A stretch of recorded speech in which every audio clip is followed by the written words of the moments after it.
Hello everyone, welcome to भौतिक academy plus. मैं अभय कुमार और मैं आप लोग को पढ़ाऊंगा फिजिक्स। आज के लेक्चर में हम लोग समतल दर्पण से संबंधित सभी चीज़ें सीखेंगे, जैसे कि समतल दर्पण क्या होता है, समतल दर्पण से संबंधित कुछ परिभाषाएं, जैसे कि समतल दर्पण का ध्रुव, उसका वक्रता केंद्र, वक्रता त्रिज्या, फोकस दूरी, ये सब क्या होती हैं और कहाँ कहाँ होती हैं, और मुख्य रूप से समतल दर्पण के द्वारा जो प्रतिबिंब बनता है उस प्रतिबिंब बनने का किरण आरेख, मतलब समतल दर्पण द्वारा प्रतिबिंब बनने को भी हम लोग डिटेल में सीखेंगे। और समतल दर्पण द्वारा जो प्रतिबिंब बनता है उसका हम लोग ये देखेंगे कि प्रकृति कैसी होती है, छोटा बड़ा, वास्तविक, आभासी, ये उल्टा सीधा, ये सब चीजें हम लोग क्या करेंगे, देखेंगे।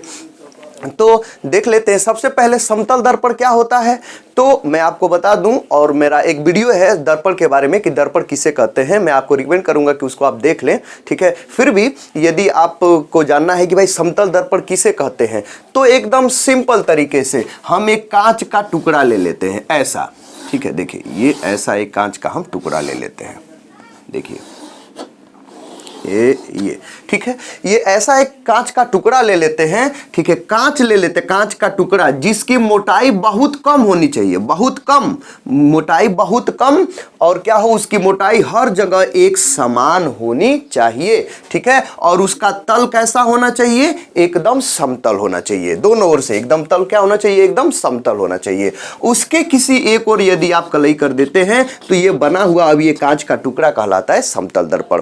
मतलब कि भाई देखिए, एक समान मोटाई का परंतु पतला कांच के टुकड़ा जिसका तल कैसा हो भाई, समतल हो, उसके एक और कलई कर देने पर उस बने हुए कांच के टुकड़े को हम लोग समतल दर्पण कहते हैं। मतलब समतल दर्पण का ये जो परावर्तक पृष्ठ है या वो कलई किया वाला, ठीक है, परावर्तक पृष्ठ कैसा होता है, एकदम समतल होता है। और जो गोली दर्पण होते हैं उन सभी का कैसा होता है भाई, ये जो तल होता है, परावर्तक तल कहिए या दबा हुआ तल, ये कैसा होता है, वक्राकार होता है। तो हम समतल दर्पण के बारे में मैं आपको बता रहा हूं, ठीक। तो समतल दर्पण आप समझ गए। अब समतल दर्पण का जो समतल दर्पण से संबंधित कुछ परिभाषाएं, जैसे कि उसका ध्रुव, उसका वक्रता केंद्र, वक्रता त्रिज्या, फोकस और फोकस दूरी क्या होते हैं और कहां पर होते हैं, तो देख लीजिए। खैर, इसके पहले इस पर भी हम थोड़े थोड़े चर्चा कर दिए हैं, लेकिन चलिए एक बार और देखते हैं अच्छे से। तो ये ध्रुव क्या होगा, एकदम एग्जैक्ट, एकदम उसमें कोई डाउट वाली बात नहीं है, ठीक है। तो देखिए, जैसे मान लीजिए कि यहाँ पे मैं एक समतल दर्पण बना दे रहा हूँ, समतल दर्पण एकदम अभी मैं जो बनाया था एकदम ऐसा ही, ये समतल दर्पण हो गया। और इधर मैंने क्या कर दिया भाई, कलई कर दिया। देखिए, एक तल की ओर मैंने कलई कर दिया, ठीक है। अब ये जो तल आपको दिख रहा है, ये परावर्तक तल है, ये परावर्तक, ये तल है, परावर्तक तल है। अब ध्रुव किसे कहते हैं, कोई भी दर्पण हो, कोई दिक्कत परेशानी नहीं है, उसके परावर्तक तल के एकदम मध्य बिंदु, ये उसका परावर्तक तल है और ये कलई किया गया वाला तल है, तो उसके परावर्तक तल का एकदम ये जो मध्य बिंदु है, मध्य बिंदु, वही उसका क्या कहलाता है भाई, ध्रुव कहलाता है। तो इसका ये ध्रुव हो गया P। अब बात आती है कि इसका वक्रता केंद्र क्या होता है, वही थोड़ी सी समझने वाली बात है। अगर आप उसको समझ जाएंगे तो ये सभी चीजें आप आसानी से समझ सकते हैं। चलिए देखिए, तो ये जो है, ये देखिए, इसके में और थोड़ा इसके में अंतर देखिए, एकदम एग्जैक्ट अभी आपको समझ में आ जाएगा।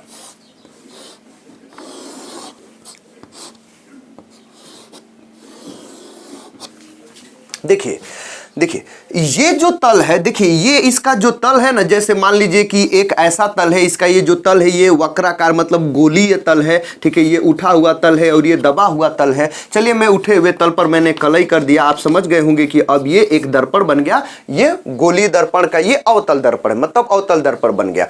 अब ये जो अवतल दर्पण का ये जो परावर्तक पृष्ठ है, देख रहे, ये परावर्तक पृष्ठ है, वो कलई किया गया वाला पृष्ठ है, ये परावर्तक पृष्ठ। अगर आप इसको देखें तो ऐसे ये सकते हैं कि ये जो परावर्तक पृष्ठ है ना, वह ऐसा लग रहा है कि किसी गोले से काट करके बनाया गया होगा, किसी गोले से काट करके बनाया गया होगा। तो जिस गोले से काट करके ये बनाया गया है ना, उसका जो केंद्र होता है वह उसका क्या कहलाता है, इस दर्पण का वक्रता केंद्र कहलाता है।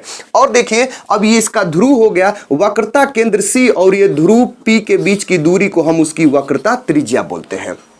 अब थोड़ा सा समझने वाली बात यह है कि ये ज्यादा ही वक्राकार है, इसके वक्रता को हम थोड़ा सा कम कर देते हैं, वक्रता को कम कर देते हैं। तो चलिए वक्रता को कम करने के लिए यहां पर मैं फिगर थोड़ा सा दूसरे प्रकार का बना रहा हूं। चलिए देखिए, ये वक्राकार थोड़ा सा ज्यादा में वक्राकार इसको कर दिया। देखिए ये ज्यादा वक्राकार है, अवतल दर्पण में ले लिया और ये ज्यादा वक्राकार है। तो भाई इसका जो केंद्र होगा, वक्रता केंद्र कहां पर होगा, ये होगा, ये उसका ध्रुव हो गया, ठीक है, ये ध्रुव P और उसके बीच की दूरी ये क्या हो गई, ये R हो गई। अब इसके वक्रता को कुछ कम कर देते हैं, मतलब ज्यादा झुका हुआ है ना, उसके झुकाव को हम कम कर देते हैं। चलिए वक्रता को कम कर दिए। अब जब वक्रता को कम कर देंगे तो ये बड़े से काट करके बनाया गया है, नहीं, बड़े से काट करके बनाया गया, तो इसका वक्रता केंद्र कहां पर आ जाएगा, और दूर आ जाएगा, और वक्रता त्रिज्या क्या हो जाएगी, और अधिक हो जाएगी। अगर इसके वक्रता को और भी कम करते हैं, देखिए और भी एकदम कम करने का प्रयास करते हैं, और भी कम, तो देखेंगे कि बहुत बड़ा, एकदम बहुत बड़े गोले से काट करके बनाया गया होगा, और उसका केंद्र कहां पर आ जाएगा, कहीं यहां पर आ जाएगा।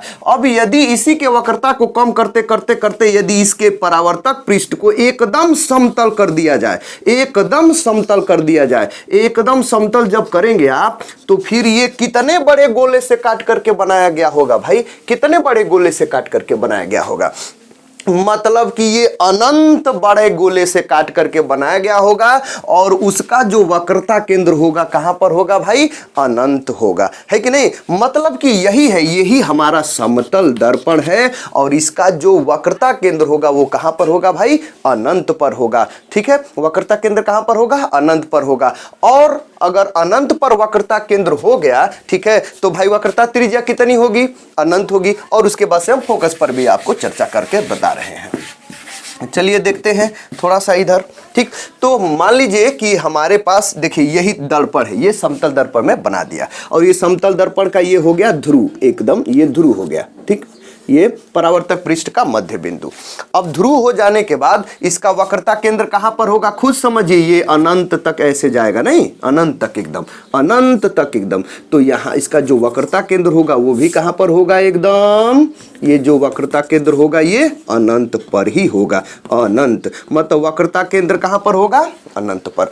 अब वक्रता केंद्र और ध्रुव के बीच की दूरी को क्या कहते हैं, वक्रता त्रिज्या, मतलब इसकी वक्रता त्रिज्या जो है वो भी कितनी होगी, अनंत होगी। वक्रता त्रिज्या कितनी होती है, अनंत होती है। अब फोकस क्या होगा, फोकस का क्या मतलब है कि भाई देखिए इसका फोकस, मतलब आपसे अगर कभी कोई पूछे कि समतल दर्पण का वक्रता केंद्र कहां पर होता है, अनंत पर, समतल दर्पण की वक्रता त्रिज्या कितनी होती है, अनंत होती है। अच्छा, दूसरी बात, अगर आपको इसके फोकस पूछे कि फोकस क्या होता है भाई, तो चलिए उसको भी देख लेते हैं। इस दर्पण पर मुख्य अक्ष के समांतर हम प्रकाश की किरण को ऐसे आपतित कर रहे हैं। भाई फोकस का क्या परिभाषा होता है, फोकस किसे कहते हैं, तो समतल मतलब दर्पण के मुख्य अक्ष के समांतर अगर कोई प्रकाश की किरण जाए, या ऐसे भी कि समतल ये उस दर्पण पर प्रकाश किरण पुंज, समांतर प्रकाश किरण पुंज को जब आप आपतित करेंगे तो परावर्तन के पश्चात जिस बिंदु पर क्या करेगा, वो उसको इकट्ठा करेगा, या इकट्ठा करता हुआ प्रतीत होगा, या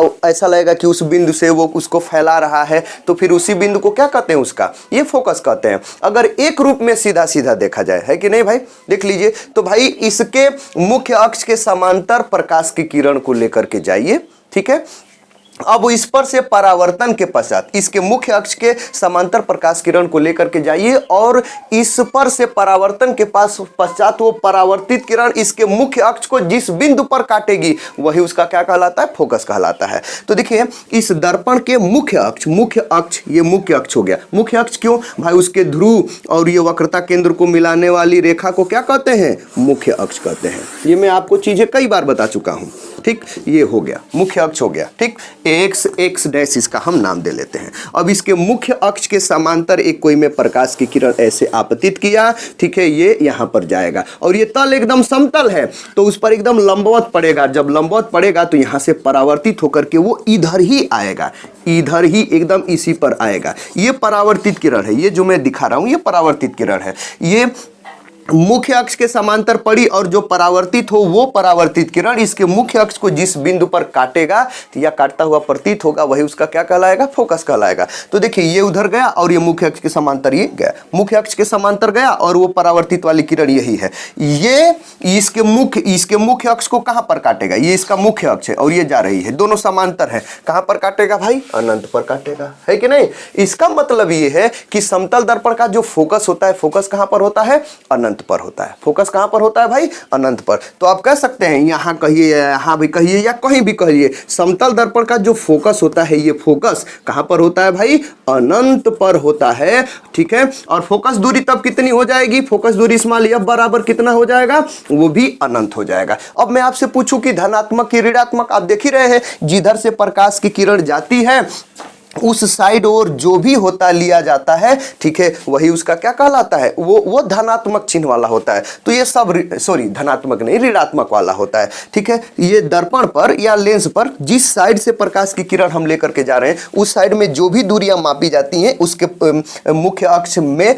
ठीक है, तो वो सभी दूरियां ऋणात्मक ली जाती हैं। तो समतल दर्पण की जो फोकस दूरी होगी, फोकस दूरी कहिए या क्या कहिए, ये वक्रता त्रिज्या कहिए, वो दोनों क्या होते हैं, अनंत होते हैं और ऋणात्मक होते हैं। क्या होते हैं भाई, ऋणात्मक होते हैं, ठीक है। आप समझ गए होंगे, ठीक। तो अभी मैं समतल दर्पण से संबंधित कुछ चीजें बता रहा था, जैसे समतल दर्पण किसे कहते हैं, समतल दर्पण का ध्रुव क्या होता है, वक्रता त्रिज्या, ठीक है। वक्रता केंद्र कहां पर होता है भाई, अनंत पर होता है। वक्रता त्रिज्या कितनी होती है, ये कितनी होती है, इनफाइनाइट, मतलब अनंत होती है। क्या, माइनस की प्लस, तो माइनस होती है। फोकस क्या होता है, फोकस भी कहां पर होता है, अनंत पर होता है। और फोकस दूरी कितनी होती है, ये अनंत होती है, माइनस में, है कि नहीं भाई, कितनी होती है, ये माइनस में, अनंत में होती है। समझ में आ गया। अब देखिए इतना समझ जाने के बाद अगर आप ये समझ, अच्छे छोटे छोटे कभी कभी पूछा जाता है कि भाई बता दीजिएगा कि समतल दर्पण का फोकस कहां पर होता है, अनंत पर होता है कि नहीं भाई। वक्रता केंद्र कहां पर होता है, ठीक है, अनंत पर होता है। फोकस दूरी कितनी होती है या वक्रता त्रिज्या कितनी होती है, वो अनंत होती है। माइनस में कि प्लस, तो माइनस में। कितनी होती है, किस में होती है भाई, ये माइनस में होती है। अगर आप इतना समझ गए हैं तो फिर अब हमको ये बताना है कि समतल दर्पण के द्वारा प्रतिबिंब कैसे बनता है। तो देखिए मैं आपको इसके पहले वाले एक वीडियो में मैं बताया हूं कि भाई किसी दर्पण के द्वारा जो प्रतिबिंब बनता है उस प्रतिबिंब बनने का हम किरण आरेख में आपको बताया हूं। उसके लिए किरण आरेख खींचने की 3 विधियां मैं आपको बताया हूं। उस 3 विधि में से पहली विधि, दूसरी विधि, तीसरी विधि, जो तीसरी विधि है उस तीसरी विधि के द्वारा हम समतल दर्पण के से प्रतिबिंब बनने को का किरण आरेख हम आराम से खींच सकते हैं और हमें कोई भी कंफ्यूजन नहीं होगा। तो उसी तीसरी विधि से हमको खींचना है। अगर आप उस वीडियो को नहीं देखे हैं तो मैं आपसे कहूंगा, रिकमेंड करूंगा कि आप उसको जरूर देख लें और एकदम समझ में आ ही जाएगा, एकदम पूरा समझ में आ जाएगा, कोई भी डाउट नहीं रहेगा। तो चलिए देख लेते हैं समतल दर्पण के द्वारा प्रतिबिंब का बनना। थोड़ा सा इसको मैं मिटा देता हूं, इसको बस केवल, ठीक। अब देखिए समतल दर्पण के द्वारा प्रतिबिंब अगर हमको बनाना है तो मैं यहां पर समतल दर्पण बना दिया हूं, ठीक है। चलिए ये समतल दर्पण का ये ध्रुव हो गया, ध्रुव ये P हो गया। अब ये उसका मुख्य अक्ष हो गया समतल दर्पण का, ठीक। अब इस समतल दर्पण के सामने, ठीक है, ये मैं किसी वस्तु को रख रहा हूं। चलिए इस समतल दर्पण से ज्यादा ही दूरी पर एक वस्तु को मैं रख दिया, चलिए यहां पर रख दिया, ठीक। यहां पर इसकी लंबाई कितनी है देख ही रहे हैं, ये A हो गया इसका शीर्ष, ये A शीर्ष है और ये निचला हिस्सा ये B है, ठीक। यही हमारा वस्तु है, मैं लिख भी दे रहा हूं कि ये वस्तु है। इस वस्तु का प्रतिबिंब इस समतल दर्पण के द्वारा बनाना है। चलिए बना लेते हैं। तो कैसे बनाएंगे, तीसरे विधि द्वारा। तीसरे विधि द्वारा में पहला काम क्या करना होता है, इसके शीर्ष से मुख्य अक्ष के समांतर प्रकाश की किरण को लेकर के हम जाते हैं। चलिए जा रहे हैं, देखिए ये ऐसे ये जा रहा है, ठीक। अब उसके बाद से ये इस पर से परावर्तित होगा, ठीक। अब परावर्तित होने के बाद जिधर जाएगा तो वो परावर्तित किरण को हमको लेना है। तो इस पर समतल दर्पण है, पड़ेगा एकदम लंबवत पड़ेगा, तो इसी पर से ये परावर्तित भी हो जाएगा, ठीक। ऐसे ये परावर्तित भी हो जाएगा और परावर्तित होकर के ये ऐसे जाएगा। ये जो मैं दिखा रहा हूं ये जाने वाला है, वास्तविक रेखा ही है, जा रही है, ठीक। ये परावर्तित किरण, ठीक। अगला काम क्या करते हैं, इसके शीर्ष से ये जो ध्रुव है, ध्रुव को प्रकाश की किरण लेकर के जाते हैं, ठीक, ध्रुव को। तो चलिए ध्रुव को प्रकाश की किरण लेकर के जा रहे हैं। देखिए ये ऐसे आ गई प्रकाश की किरण। अब यहां से परावर्तन होने के बाद वो नीचे आएगी, ठीक है, एकदम ऐसे, एकदम ये ऐसे नीचे की ओर ऐसे आएगी परावर्तन के पश्चात, ठीक। ये देखिए ये ऐसे इधर की ओर आएगी परावर्तन के पश्चात। अब देखिए ये वाली जो ध्रुव की ओर जा रही है वो परावर्तित वाली किरण, वो और ये जो है जो समांतर गई थी और वो परावर्तन के पश्चात आई थी, ये परावर्तित वाली किरण, ये परावर्तित किरण, ये परावर्तित किरण एक दूसरे को जिस बिंदु पर काटेंगे उसी बिंदु पर प्रतिबिंब बनेगा। इधर जो है वो कहीं काटेंगे नहीं, एक दूसरे से दूर जा रहे हैं। देखिए एक दूसरे से क्या हो रहे हैं, दूर जा रहे हैं। अगर इसको हम लोग पीछे बढ़ाते हैं तो काटते हुए प्रतीत हो सकते हैं। जैसे कि अगर मैं ये इसको मैं अगर पीछे बढ़ाऊं जो इधर परावर्तित हो रही है, ऐसे देखिए ये आभासी रेखाओं द्वारा, ठीक ठीक। और इसको भी यदि मैं पीछे बढ़ाऊं, ठीक है, तो चलिए पीछे बढ़ा लेता हूं आभासी रेखाओं द्वारा, कोई दिक्कत नहीं है, ठीक। तो जब मैं पीछे बढ़ाऊंगा तो देखिए ये एक दूसरे को जो है यहां पर काटते हुए प्रतीत होंगे, और जिस बिंदु पर काटते हुए प्रतीत होंगे उसी बिंदु पर या काटेंगे उसी बिंदु पर प्रतिबिंब बनेगा। जिस बिंदु पर काटेंगे वहां पर शीर्ष बन जाएगा, ये शीर्ष बन गया, ठीक है। और ये हो गया ये प्रतिबिंब, ये इसके शीर्ष को ए डैश और ये इसको मैं बी डैश लिख दे रहा हूं। ये प्रतिबिंब है, प्रतिबिंब है, देख रहे हैं। मतलब ये है कि फिगर से एकदम स्पष्ट है, थोड़ा सा देख लीजिए क्या एकदम, कि अगर समतल दर्पण के सामने अगर हम किसी वस्तु को रखे हुए हैं, ठीक है, तो देखिए और ये समतल दर्पण का शीर्ष ऊपर है ना, तो प्रतिबिंब का भी शीर्ष क्या है, ऊपर है। देख लीजिए मतलब कि ये जो प्रतिबिंब बना हुआ है ये उल्टा है कि सीधा है, तो ये क्या है भाई, ये सीधा है, ठीक। अच्छा वस्तु के सापेक्ष, अच्छा देखिए कि छोटा है कि बड़ा है कि बराबर है। वस्तु के सापेक्ष ये जो प्रतिबिंब है छोटा है कि बड़ा है कि बराबर है, देख लीजिए एकदम बराबर है कि नहीं है, तो ये क्या है भाई, बराबर है। जो प्रतिबिंब है वस्तु से क्या है, बराबर है, ठीक। अच्छा अब मैं पूछूं कि वास्तविक है कि आभासी है, देख लीजिए इधर अगर आप इधर कोई पर्दा रखेंगे तो क्या इधर कोई प्रकाश किरण आ रही है, कोई, तो जब प्रकाश किरण आ ही नहीं रही है तो आभासी रेखाओं द्वारा है, ठीक है। प्रकाश किरण आएगी ही नहीं तो ये प्रतिबिंब प्राप्त ही नहीं होगा, मतलब ये आभासी प्रतिबिंब है, आभासी प्रतिबिंब है, ठीक। अब मैं आपसे पूछूं कि भाई दर्पण के सामने बन रहा है कि पीछे, तो इसमें तो बताने ही वाली नहीं है। क्या है भाई बात, ये दर्पण के एकदम पीछे बन रहा है, पीछे बन रहा है।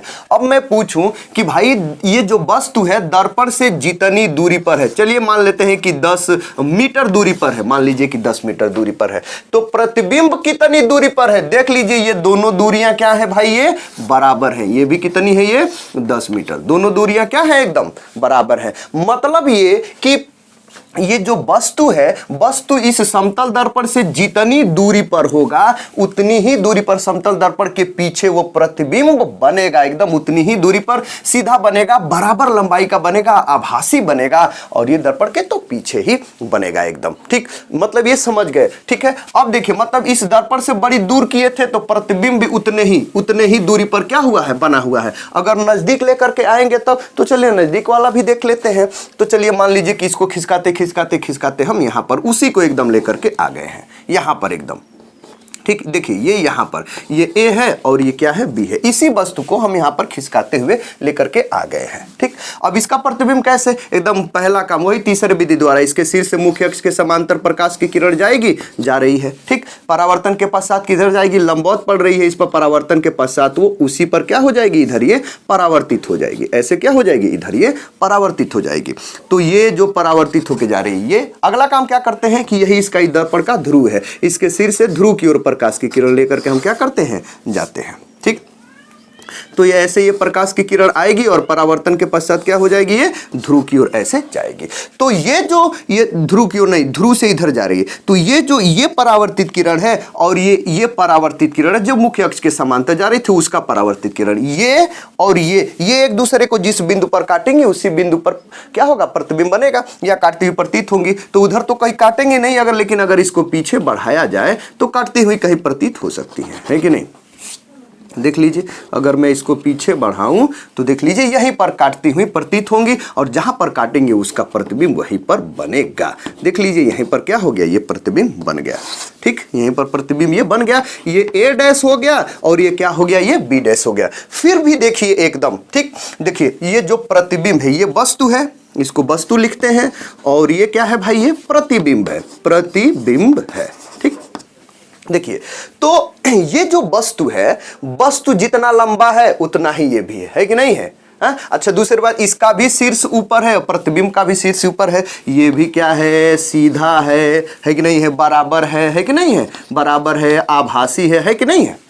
देख लीजिए, ये जो प्रतिबिंब है ये वस्तु से क्या है, के सापेक्ष एकदम सीधा है, लंबाई में बराबर है, आभासी है कि नहीं है। और देखिए, जितनी दूरी पर, इस दर्पण से जितनी दूरी पर, जैसे कि मान लीजिए कि 2 मीटर दूरी पर है, तो ये भी कितना बना हुआ है, एकदम 2 मीटर, स्पष्ट फिगर में आपको दिख रहा है। मतलब कि समतल दर्पण के द्वारा जो प्रतिबिंब बनता है वह क्या बनता है, सीधा बनता है, वस्तु के एकदम बराबर बनता है, आभासी बनता है। और क्या होता है भाई, दर्पण से जितना दूरी पर वस्तु होगा उतना ही दूरी पर पीछे ये एकदम बनेगा, है कि नहीं। ये आप समझ गए होंगे। तो देख लीजिए, आप सामान्यतः एकदम आपके घरों में जो भी दर्पण लगे हुए हैं, आप अपने को निहारते हैं सवेरे सवेरे जगने के बाद, तो वो जो भी दर्पण होता है वो क्या होता है, वो समतल दर्पण होता है। देख लीजिएगा, आप थोड़ा सा अगर दर्पण बड़ा रख करके उसमें देखिएगा, जितने ही पीछे जाएंगे वो भी आपका उधर अंदर जो उसमें आप दिख रहे हैं वो आपका प्रतिबिंब है। उस दर्पण में जो आप दिख रहे हैं, ठीक है, वो आपका प्रतिबिंब है। तो जितना ही पीछे होइएगा उतना ही वो क्या होगा, वो प्रतिबिंब भी पीछे होगा। जितने बड़े आप इसमें दिखेंगे उतने ही बड़े उसमें भी आप दिखेंगे एकदम। और जैसे जैसे नजदीक आएंगे तो वो भी आपका क्या होगा, नजदीक आता ही है। ठीक है, तो आपके घरों में जो दर्पण होते हैं वो क्या होते हैं, वो समतल दर्पण ही होते हैं। तो आई होप के सभी टॉपिक्स आपको समझ में आ गए होंगे। यदि फिर भी कोई कंफ्यूजन है तो आप अपना कंफ्यूजन हमें कमेंट के थ्रू बता सकते हैं। और यदि वीडियो अच्छा लगा है तो वीडियो को लाइक करें, अपने दोस्तों को शेयर करें। और यदि आप हमारे चैनल पर नए हैं तो चैनल को सब्सक्राइब करें। तो मिलते हैं फिर किसी इसी टॉपिक के रिलेटेड अगले टॉपिक के साथ। तब तक के लिए गुड बाय।